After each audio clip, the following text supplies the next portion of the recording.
The Lives of the Saints by Father Alban Butler, December 16th, St. Ado, Archbishop of Vienne, AD 875. Ado was born in the Diocese of Sens, towards Gatinois, about the year 800, and was of one of the richest and most noble families of that country. It was the principal care of his religious parents to seek tutors, masters, and companions who should concur together by their maxims, example, interior spirit, and prudent and earnest instructions to form the morals of their son and inspire into his soul the most tender and perfect sentiments of Christian piety. All this they happily found in the Monastery of Ferrières in Gatinois, at that time famous for learning and discipline. The pregnancy of his wit, the solidity of his judgment, his assiduity at his studies, and above all, his humble obedience and docility and his sincere piety, gained him the esteem and affections of the Abbot Sigolf and all his masters, and engaged them to redouble their care and attention in lending him every assistance to adorn his mind with all useful science and to form the most perfect Christian spirit in his heart. Their pains were abundantly recompensed by the great progress which he made. Many great and powerful friends sought, by soothing flatteries, and by setting before him the lure of worldly honors and pleasures, to engage him in the career which his birth and abilities opened to him. But the pious young nobleman was not to be imposed upon by specious words or glosses. He saw clearly the dangers which attended such a course, and the cheat of that false blaze of shadowy greatness which seemed to surround it, and, dreading lest in such a state anything could cause a division in his heart, or slacken his ardor in the entire consecration of himself to the divine service, he took the religious habit in that house, resolving never to serve any other master but God alone. The saint was yet young when Marquard, abbot of Pram, who had formerly been himself a monk of Ferrières, begged of the abbot of Ferrières as the greatest of favors that Ado might teach the sacred sciences in his monastery. The request could not be refused. Ado so taught as to endeavor to make his hearers truly sensible that if studies, even of morality and religion, entirely terminate in a barren knowledge of those truths, without acquiring the interior habits, sentiments, and dispositions which they inculcate, though they may sometimes be serviceable to others, they are not only useless, but pernicious to those who are possessed of them. Science, without advancing at the same time in humility and virtue, serves only to heighten vanity and to swell and puff up the mind. For men who study only to furnish themselves with materials to shine in conversation, and to fill their heads with a set of notions which never sink deep into or influence the heart, fall into an overweening conceit of themselves, and are as much under the bias of pride as worldly libertines are enslaved to an inordinate love of riches, honor, or pleasures. Our saint, therefore, instructed his scholars how to form rules for the conduct of their lives, to examine into themselves, to subdue their passions, and, by conversing continually in heaven, to put on a heavenly spirit. Thus he labored to make all that were under his care truly servants of God.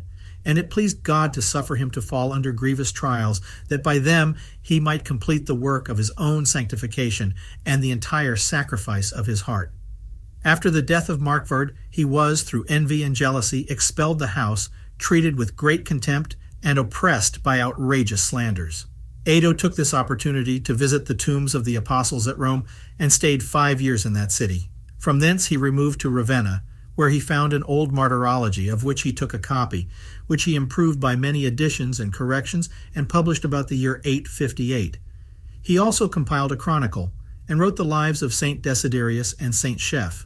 When he returned out of Italy, he made a halt at Lyon, and St. Remigius, Archbishop of that see, detained him there, and having obtained leave of the abbot of Ferrières, gave him charge of the parish church of St. Romanus near Vienne. The celebrated Lupus, who had been chosen abbot of Ferrières, and who is well known by his 130 letters and several little treatises, became his zealous advocate, and, the see of Vienne falling vacant, he was chosen archbishop and consecrated in September 860. The year following he received the pall from Pope Nicholas, with the decrees of a Roman council, the purport of which was to check certain disorders which had crept into several churches in France. Ado's promotion made no change in his behavior. He was still the same humble, modest, mortified man as when in a cloister, and endeavored to inspire his flock with the like sentiments and dispositions. He was indefatigable in pressing the great truths of salvation. He usually began his sermons and exhortations with these or the like words: "Hear the eternal truth which speaks to you in the gospel," or "Hear Jesus Christ, who saith to you," etc. It was a principal part of his care that all candidates for holy orders should be rigorously examined, and he would be present at these examinations. He regulated the public service of the Church with much zeal and wisdom, and made strict inquiry into the conduct of all those who were called to serve in the ministry of the altar, not only with regard to their progress in sacred learning and the regularity of their manners, but also with regard to their spirit of devotion and assiduity in constant prayer. The saint labored without intermission for the reformation of manners and establishing good discipline among the people. He took great care that all that were ignorant of the principles of Christianity should be forbid to be sponsors at baptism, or to be joined in matrimony, or admitted to any of the sacraments till they were better instructed. By his vigilance, no quarter was given to all those who indulged themselves in any vicious practice, in pleasures that enervate the soul, or in amusements and diversions which are dangerous to innocence. What enforced his instructions and gave them weight and efficacy was his example. His life was most austere. He was in everything severe to himself, and all the clergymen that were about him were enjoined to apprise him of the least slip in his behavior. Though he was inflexible towards obstinate sinners, and employed every means to bring them to repentance, when he found them sincerely desirous to return to God, he received them with the greatest tenderness and indulgence, imitating the Good Shepherd, who came down from heaven to seek the lost sheep, and carried them back to the fold on his shoulders. By his care the poor were everywhere tenderly assisted with every corporal and spiritual comfort and succor they could stand in need of, and many hospitals were raised for their reception and entertainment at his expense. It was his earnest desire to see all Christians seriously engaged in the noble contest, which of them should best fulfill his obligations in their full extent, which are all reduced to those which tie him to his Creator. For on a man's concern for them depends his regard for all others. Religion alone can make mankind good and happy, and those who act under its influence are steady in the disinterested pursuit of every virtue, and in the discharge of every duty, even towards the world, their families, and themselves. To sum up the whole character of this good prelate in 2 words, Ado knew all the obligations of his post, and discharged them with the utmost exactness and fidelity. He distinguished himself in many councils abroad, and held himself several councils at Vienne to maintain the purity of faith and manners, though only a fragment of that which he celebrated in 870 is extant. When King Lothair sought pretexts to divorce his queen Teitberg, our holy prelate obliged him to desist from that unjust project, and he had a great share in many public transactions in which the interest of religion was concerned. For Pope Nicholas I, King Charles the Bald, and Louis of Germany had the greatest regard for him on account of his prudence and sanctity, and paid a great deference to his advice. In the hurry of employments his mind was as recollected as if his whole business lay within the compass of his own private concerns. The multiplicity of affairs never made him the less constant in prayer, or less rigorous in his mortifications. To read the lives of the saints, and to consider their edifying actions, in order to imbibe their spirit and quicken his own soul in the practice of piety, was an exercise in which he always found singular comfort and delight, and a great help to devotion. And like the industrious bee, which sucks honey from every flower, he endeavored to learn from the life of every saint some new practice of virtue, and to treasure up in his mind some new maxim of an interior life.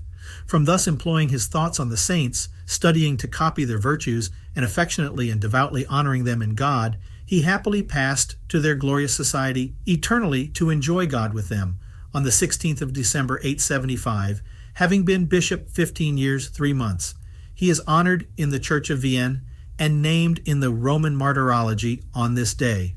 This mortal life is a pilgrimage full of labors, hardships, and perils through an inhospitable desert amidst numberless bypaths and abounding with howling wild beasts, and the greatest danger frequently is the multitude of those who go astray before us.